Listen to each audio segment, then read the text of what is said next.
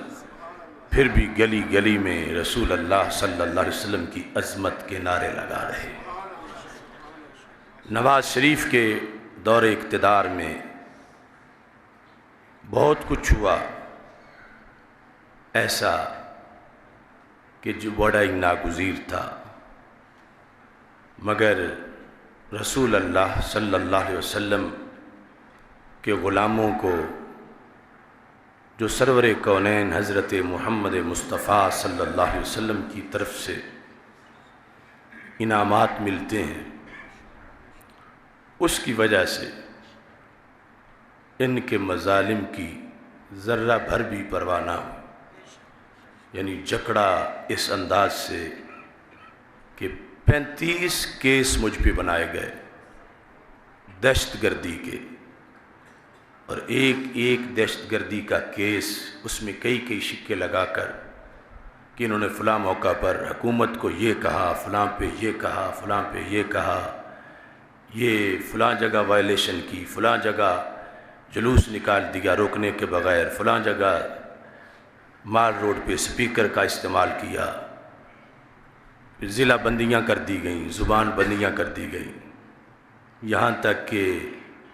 اس سال 16 مارچ کو بکھی شریف رات 12 بجے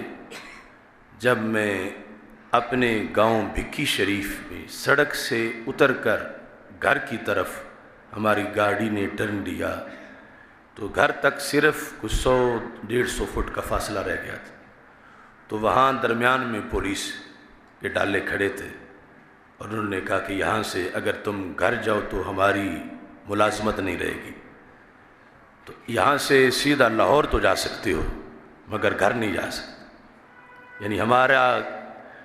کیا جرم تھا، نہ قتل، نہ چوری، نہ ڈاکہ، کہ میرے ابا جی بیمار تھے، ان کی علالت کے لیے بھی سڑک سے اتر کے گھر میں داخل ہونا، اپنے ہی ملک میں، اپنے ہی ضلع میں، اپنے ہی دیہات میں، اپنے محلے میں گھر جانے پر پابندی ہے۔ اور انہوں نے پھر ہمارے ساتھ پولیس نے محاصرہ کیا اور میری گاڑی میں جو ابا جی کے لیے فروٹ وغیرہ تھا وہ انہوں نے گھر پہنچایا اور مجھے گھر داخل ہونے کی اجازت نہ ملی۔ کس جرم کی وجہ سے؟ یہ ظلم و ستم کا سیاہ دور ختم ہونے کو ہے اور ختم ہو چکا ہے انشاءاللہ۔ اور اس میں میں نے اس وقت کہا تھا، ابھی تحریک رہائی چل رہی تھی، تو حضرت ورقہ بن نوفل رضی اللہ تعالی عنہ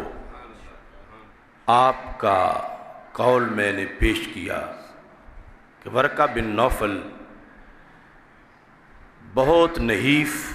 اور عمر رسیدہ تھے، آپ گزر رہے تھے تو حضرت بلال رضی اللہ تعالی عنہ پہ تشدد ہو رہا تھا، تو حضرت بلال رضی اللہ تعالی عنہ پر ظلم دیکھ کر ورقہ بن نوفل چپ نہ رہ سکے،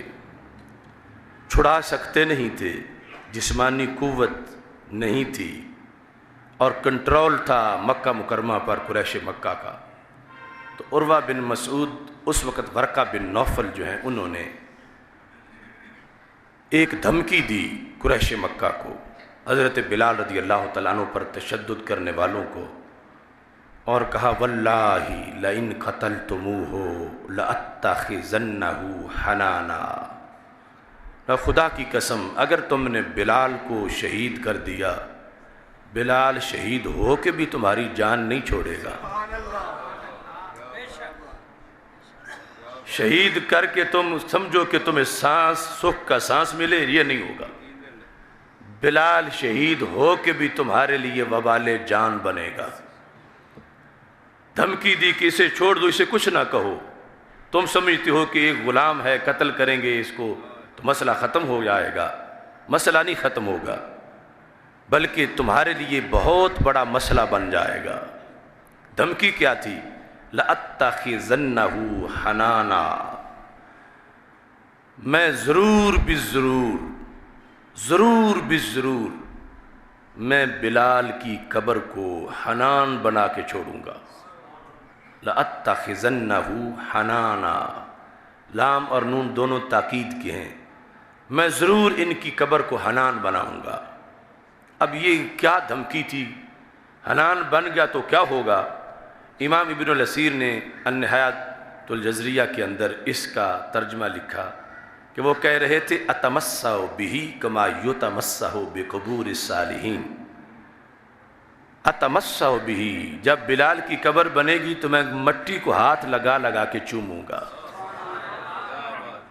کما یتمسح بقبور الصالحین، جس طرح پہلی صدیوں کے شہیدوں کی قبروں کو ہاتھ لگا کے چوما جاتا ہے تو میں بھی ہاتھ لگا کے چوموں گا۔ تو پھر کیا ہوگا؟ فَيَكُونُ عَارًا عَلَيْكُمْ، تم شرم سے ڈوب مرو گے۔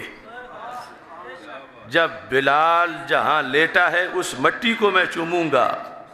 تو تم شرم سے ڈوب مرو گے،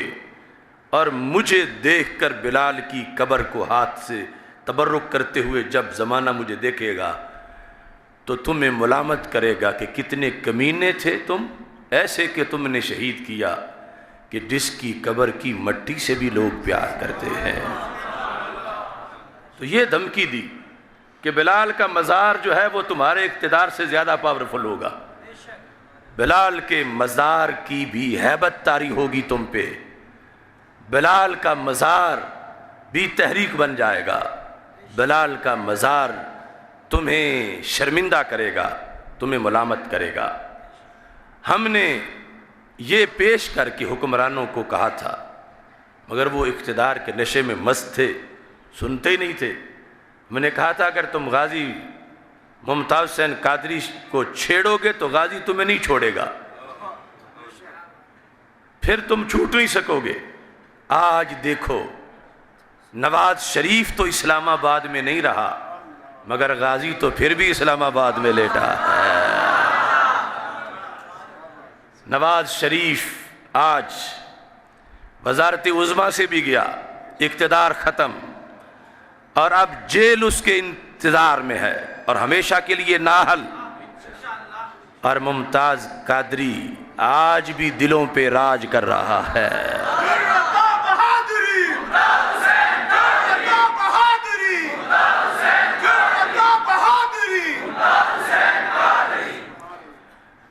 غازی ممتاز حسین قادری شہید رحمت اللہ علیہ، جس وقت انہوں نے ظلم ڈھایا اور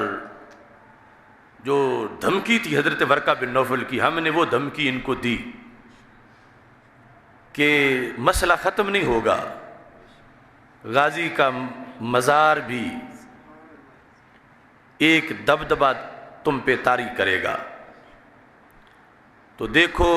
مشرکین نے مکہ تو حضرت ورقہ کی بات مان گئے اور انہوں نے حضرت بلال کو شہید نہیں کیا، مگر تخت لاہور والے انہوں نے ہماری بات کو تسلیم نہیں کیا اور اوروں کے کہنے پر غازی ممتاز حسین قادری شہید رحمت اللہ علیہ کو پھندے پہ چڑھا دیا۔ اب جو دھمکی تھی قبر والی وہ اگلے دن جنازے پہ ہی ثابت ہو گئی، جب 60 لاکھ افراد اکٹھے ہوئے، ان کے دل میں اس دن ہی یہ بات آ گئی کہ یہ اتنی بڑی مقبولیت جس شخص کی ہے اور ہم اس کے قاتل ہیں تو ہم اس قوم پر پھر حکومت کیسے کریں۔ اور چلتے چلتے آج وہ دن آیا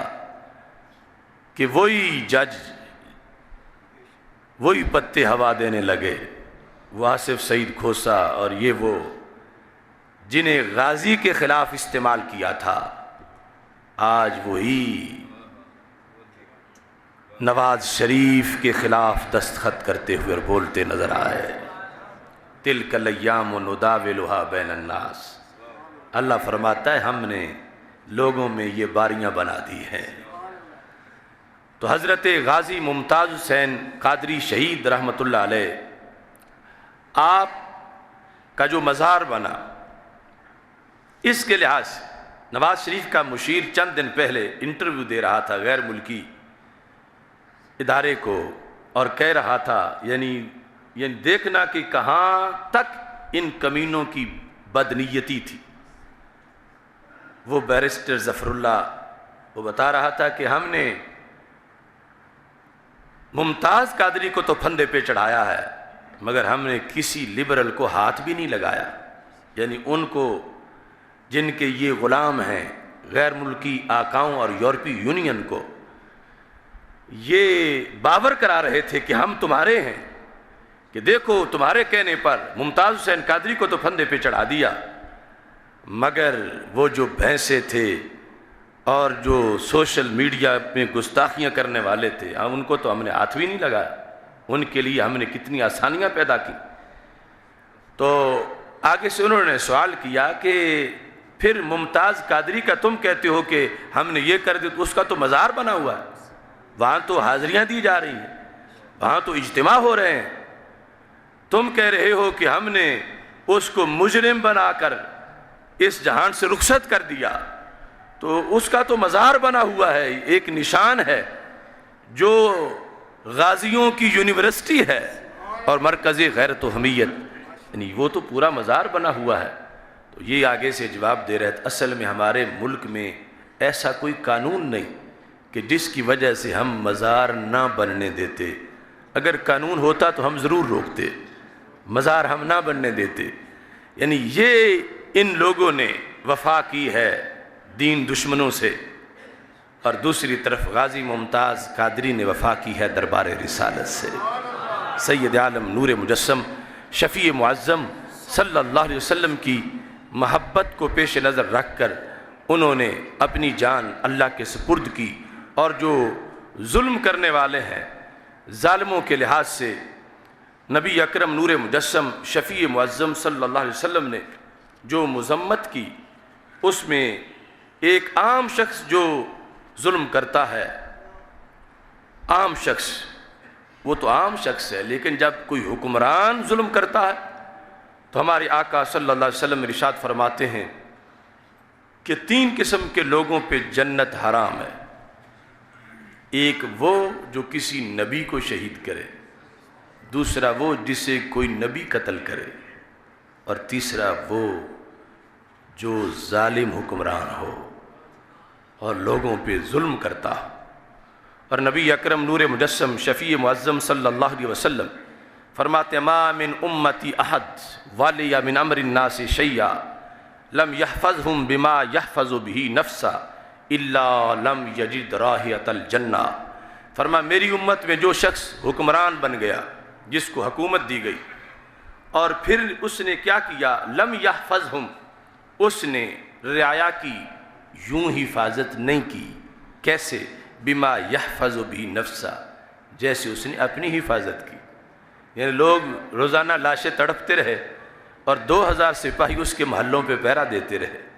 لوگ بھوکے مرتے رہے، اور اس کے عیش و عشرت کے سلسلے دور دور تک پہنچے۔ ایسے کے لیے نتیجہ کیا ہے؟ میرے آقا علیہ السلام فرماتے ہیں لم یجد رائحۃ الجنہ،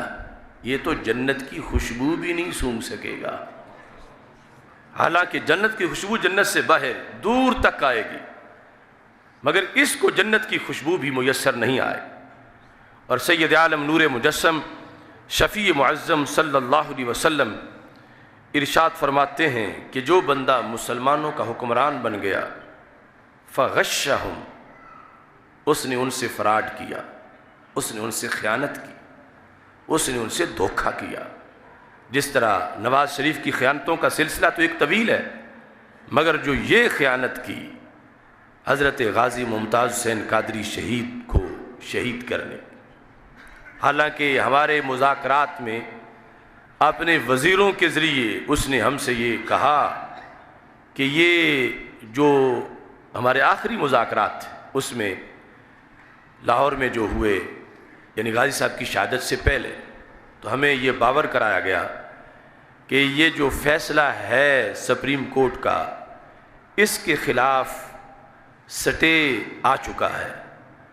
اور اس پر کوئی کارروائی نہیں ہوگی۔ اور اس کے اگلے جو ضابطے ہیں وہ اگلے اجلاس میں طے کیے جائیں گے۔ تو ہم سے یہ کہہ کر کہ اس فیصلے کے خلاف سٹے درج ہو چکا ہے اور کوئی کارروائی نہیں ہوگی، اور پھر راتوں رات غازی ممتاز حسین قادری شہید رحمۃ اللہ علیہ کو پھندے پہ چڑھا دیا۔ یعنی کتنے طریقوں سے انہوں نے ہمیں دھوکہ دیا،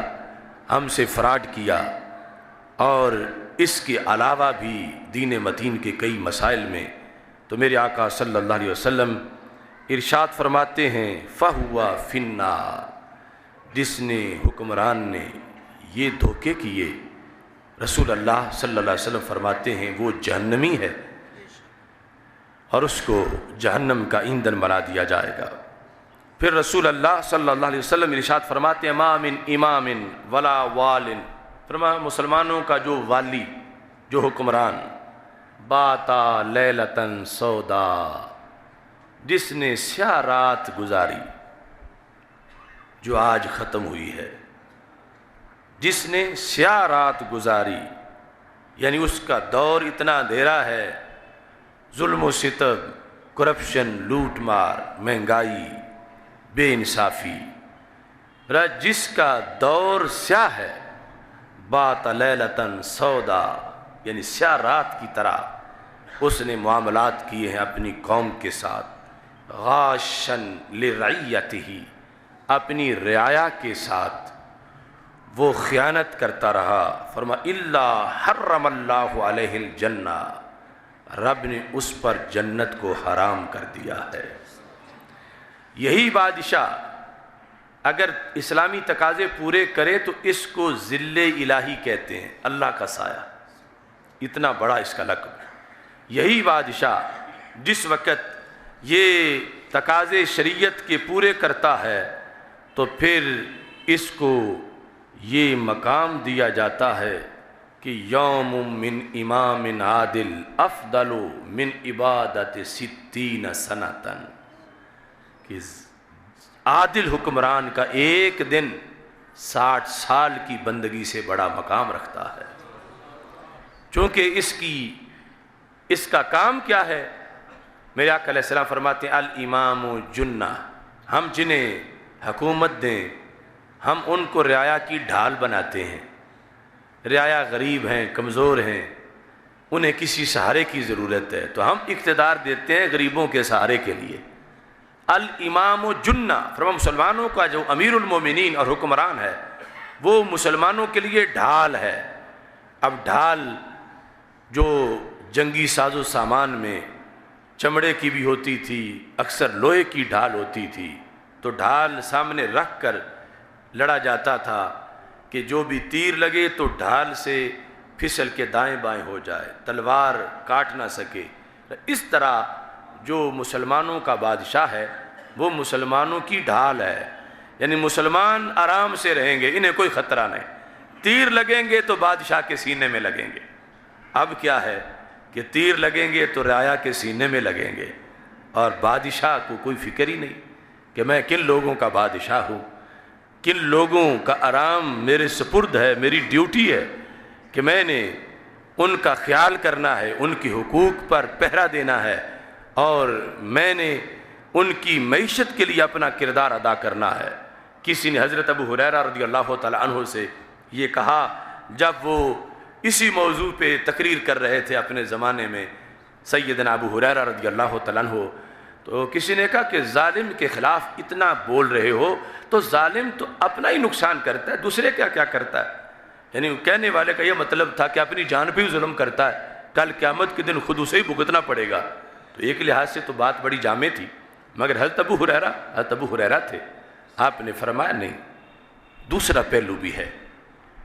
کہ ظالم کا ظلم جب ہوتا ہے تو گندم کی فصل کی برکتیں اٹھا لی جاتی ہیں، زمین کی پیداوار کے اندر سے برکت اٹھ جاتی ہے، اور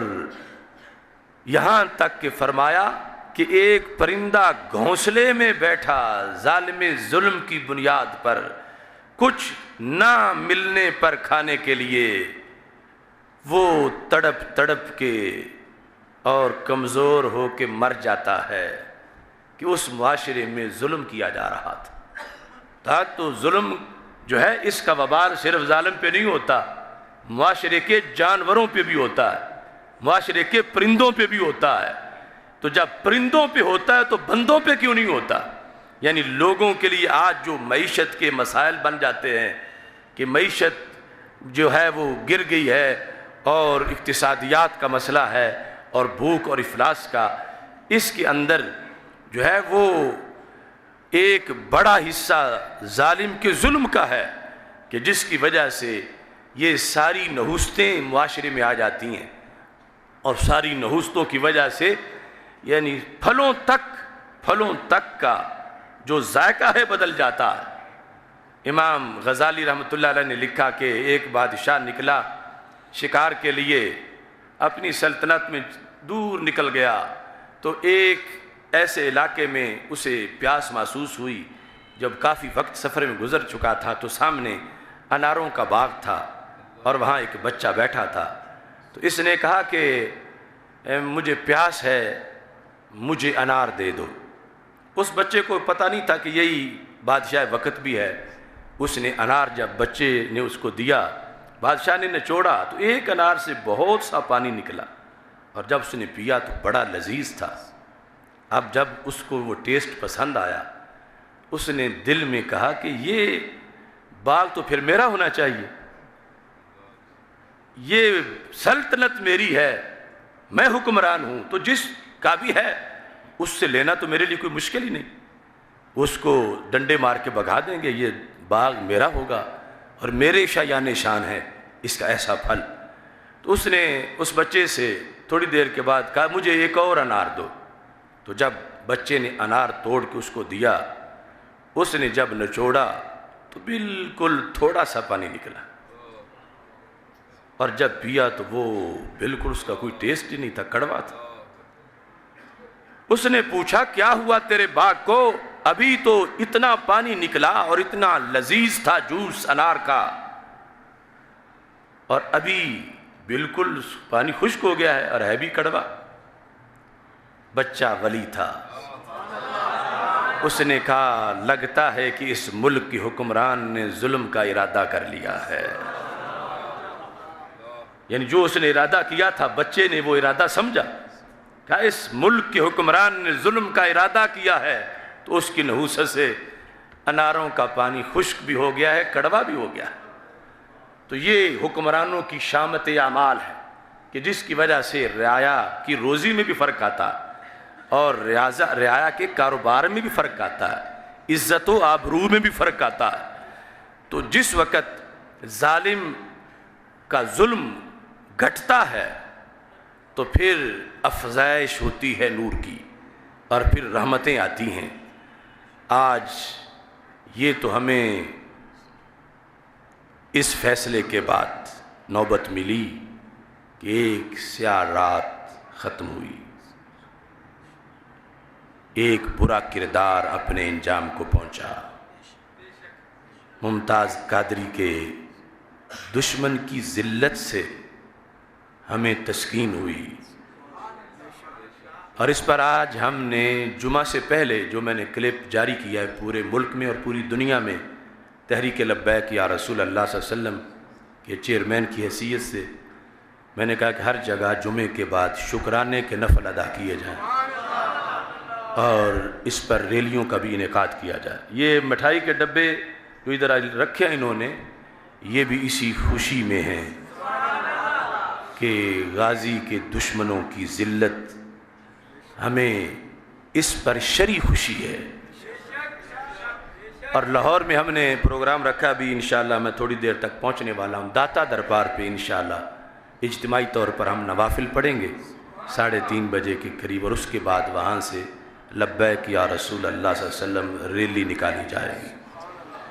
تو اب اصل مسئلہ اس سے اگلا ہے کہ یہ اتنا بڑا سیاہ دور ہم نے آزمائشوں میں گزارا، اب دعا کرو آگے کوئی کمینہ، کوئی کم بخت، کوئی امریکہ کا غلام وہ مسلط نہ ہو جائے۔ اللہ تعالیٰ اس مسجد کو جو شہیدوں کے خون پہ بنی ہے، اللہ اس کو کوئی اچھا سا امام عطا فرما دے جو اس کے تقدس کو سمجھے۔ اور ایک اہم اعلان یہ بھی ہے کہ آپ جانتے ہیں کہ اس مسجد کے منبر پر رسول اللہ صلی اللہ علیہ وسلم کی علم غیب کے موضوع پر 49 قسطیں پڑھائی جا چکی ہیں، یعنی 49 جمعوں کے خطبے رسول اللہ صلی اللہ علیہ وسلم کے علم پر جس مسجد کے منبر پہ پڑھائے گئے وہ شرف ہے جامع مسجد رضائے مجتبیٰ کا، اور وہ سارے خطبے ریکارڈ پر ہیں۔ 50واں جو اس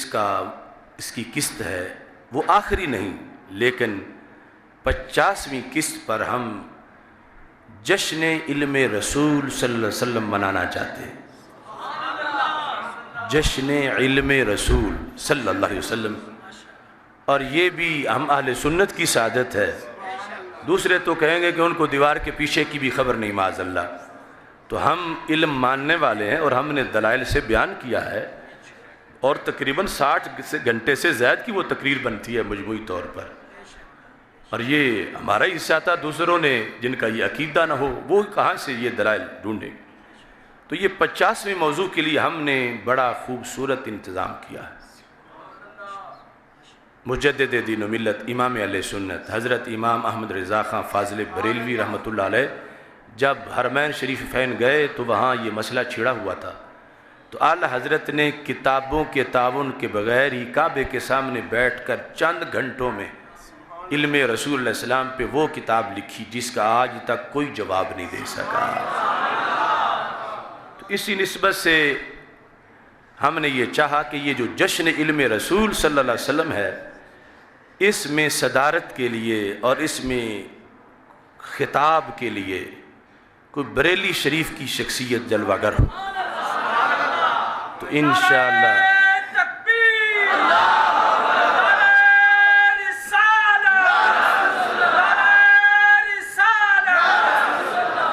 انشاءاللہ تعالی جو 11 اگست کا جمعہ ہے، 11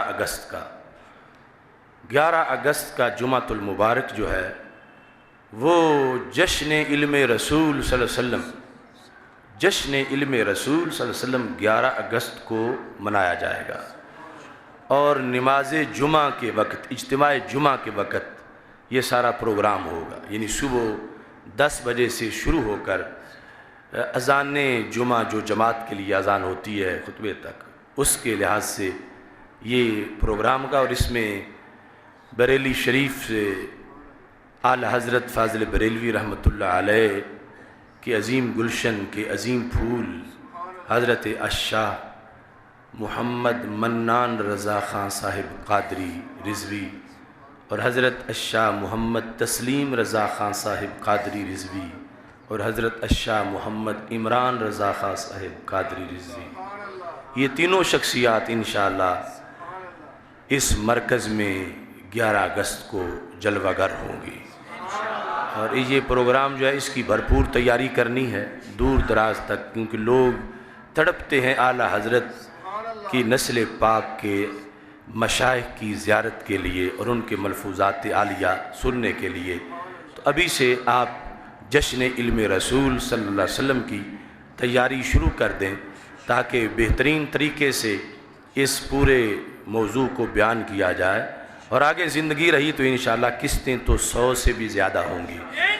یہ 50 پہ موضوع ختم نہیں ہو جائے گا،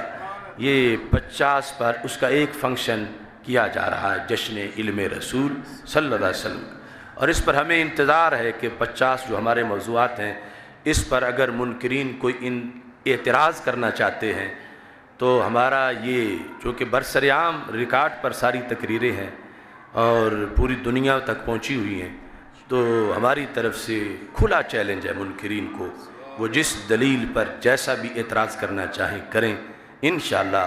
ہم اس کا بھی دلائل سے جواب دیں گے۔ تو نبی اکرم نور مجسم شفیع معظم صلی اللہ علیہ وسلم کو رب ذوالجلال نے وہ علوم دیے ہیں کہ جو